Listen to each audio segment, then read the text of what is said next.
लोकसभा चुनाव का आगाज हो चुका है। झारखंड में भी 14 सीटों पर चुनाव होंगे। झारखंड जैसे प्रदेश में तमाम मुद्दों के अलावा जिस एक जरूरी बात पर चर्चा होती है वो है नक्सलवाद। झारखंड के 24 में से 22 जिले नक्सलवाद से प्रभावित रहे हैं और उनमें भी चतरा जिला नक्सलवाद से सर्वाधिक प्रभावित रहा है। अब जबकि मतदान में कुछ ही दिन बचे हैं, हम आपको लाल आतंक के साए में रहने वाले गांव मांझीपारा की कहानी सुनाएंगे। इस कहानी में शोषण, संघर्ष, शहादत और पलायन सब कुछ है।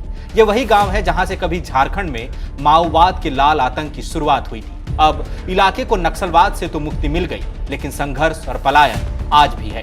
चतरा जिला में ये जो कुंदा प्रखंड है और ये जो गांव देख रहे हैं, दरअसल ये खेरवार राजाओं का गढ़ था, गांव था।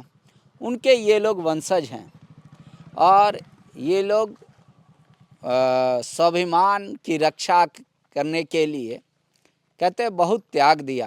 पहले औरंगजेब से लड़े, फिर उसके बाद लड़ाई मुगलों से हुई, इस तरीके से बदलता गया समय। कुछ लड़ाइयाँ अंग्रेज़ों से हुई, लेकिन 96 के दौर में ये जो पूरा आप गांव देख रहे हैं, यहाँ जब पहली बार नक्सलवाद आया तो एमसीसी माओवादियों से इन्होंने जमकर लड़ाई लड़ी और कई महीनों तक, कई दिनों तक, कई सालों तक चलता रहा। बाद में पुलिस इनको इनकी सेफ्टी के लिए यहाँ से ले जाकर चतरा में बसा दिया। लाल आतंक ने मांझीपारा गांव से क्या छीना, ये टूटे फूटे खंडहर नुमा मकान, कच्ची पगडंडियां और सूखे पड़े खेत बखूबी बता रहे हैं। मांझीपारा ने पिछले करीब 3 दशक में जो सबसे ज्यादा दंश झेला वो पलायन का था। चतरा जिला के कुंदा प्रखंड अंतर्गत मांझीपारा गांव में खरवार समुदाय के लोग रहा करते हैं। दशकों पहले यहाँ इनकी जमींदारी थी। दूर जहां तक आपकी निगाहें जाएंगी वहां इनकी ही जमीनें थी। खूब खेती होती थी और खलिहान फसल से भरे रहते। पूरे गांव में समृद्धि थी, सब अच्छा चल रहा था और तब एक दिन इलाके में लाल आतंक ने दस्तक दी। दरअसल साल 1967 में पश्चिम बंगाल में मुर्शिदाबाद के नक्सलवाली गांव से कानू सान्याल और चारू माजुमदार ने नक्सलवादी आंदोलन की शुरुआत की तो मुद्दा जमीन ही था।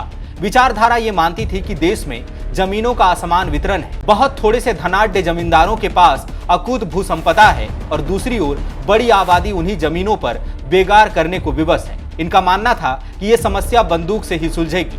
पश्चिम बंगाल से शुरू हुआ आंदोलन पूरे देश में फैला। बिहार के गया और जहानाबाद जिलों में नक्सलवाद का व्यापक प्रभाव था। चतरा की सीमा इन 2 जिलों से लगती है और फिर कुंदा ही वो जगह है जहां झारखंड में सबसे पहले लाल आतंक ने दस्तक दी। निशाना यही मांझीपारा गांव था, क्योंकि यहां जमींदारी थी। नतीजा, नक्सलियों और मांझीपारा के खरवार समुदाय के बीच हिंसक संघर्ष शुरू हो गया। बोला कि नहीं जाने देगा तो उसी में राइफल लोग तान दिया, इसलिए उसी जगह जो धारा पकड़ी हो गया, मारा पीटी स्टार्ट हो गया और उसी जगह है जगह पूरी विधिवत रूप से मारा पीटी हुआ।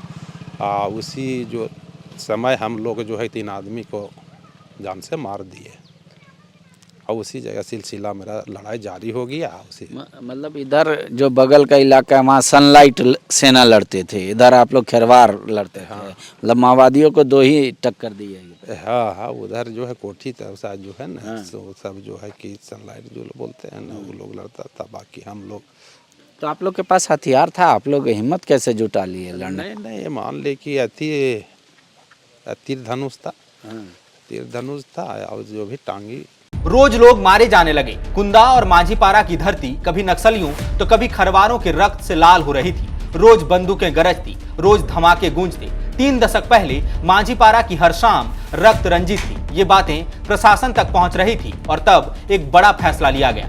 जिला प्रशासन ने रोज के खून खराबे से बचने के लिए मांझीपारा के गांव वालों को ले जाकर चतरा के शहरी इलाकों में बसा दिया। देखिए, वक्त बदल गए, हालात बदल गए। जो कभी आतंकवाद के चलते, उग्रवाद के चलते यहाँ से दूर चले गए थे, अब फिर धीरे धीरे वापस आ रहे हैं। कह रहे ये ज़मीन की लड़ाई है। बगल में पड़ता है गया और जहानाबाद, अरवल, वहाँ पे सनलाइट सेना माओवादियों के खिलाफ खड़ी हुआ करती थी और लड़ाई लड़ती थी। और झारखंड में जहाँ से पहला नक्सलवाद का शुरुआत हुआ, कुंदा में हम खड़े हैं और यहाँ पे खेरवार लोग उनसे युद्ध किया करते थे। लड़ाई ज़मीन की लेकर थी। आज भी आप देखेंगे कि घने जंगल हैं, लेकिन अब पहले जैसा माहौल नहीं रहा। नक्सलवाद पर काबू पा लिया गया है। ये इलाका माओवादी हिंसा से रहित है। शांति के बीच खरवार समुदाय के लोग वापस लौटने लगे हैं। समस्या ये है कि गांव में न तो मकान है और न ही खेत खलियान। ग्रामीणों के सामने आवास के साथ साथ आजीविका का भी संकट है। ग्रामीणों का कहना है कि हमने 30 साल पहले गांव छोड़ा था, अब जब लौटे हैं तो लगता है 150 साल पीछे चले गए। कभी इस इलाके में हमारी जमींदारी हुआ करती थी, लेकिन अब कुछ नहीं बचा है। तो कितने लोग अब चतरा से यहाँ वापस आ गए? यहाँ से लगभग 8 घर आए हैं। तो आप लोग का ये जो खेती बाड़ी है, अब क्या मतलब अभी भी दूसरे लोग के कब्जे में है या अब आप लोग खेती कुछ जो है कि हम लोग का कब्जे में है, कुछ भी है जो कि दूसरे कब्जा में है। अच्छा, हाँ, तो जमीन की लड़ाई थी? जमीन की लड़ाई थी।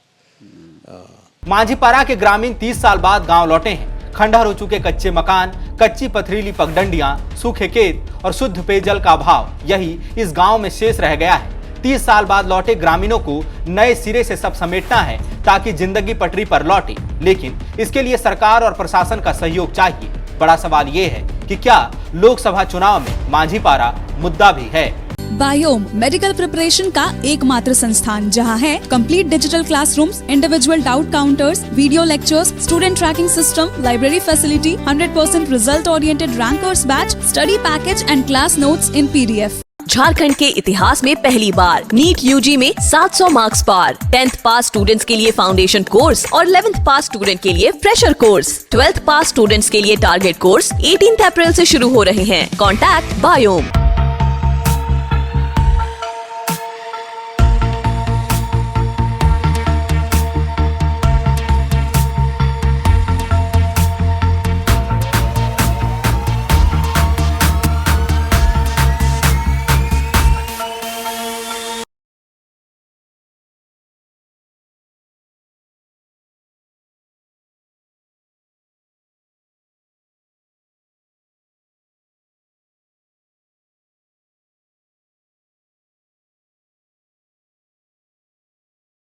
thefollowup.in.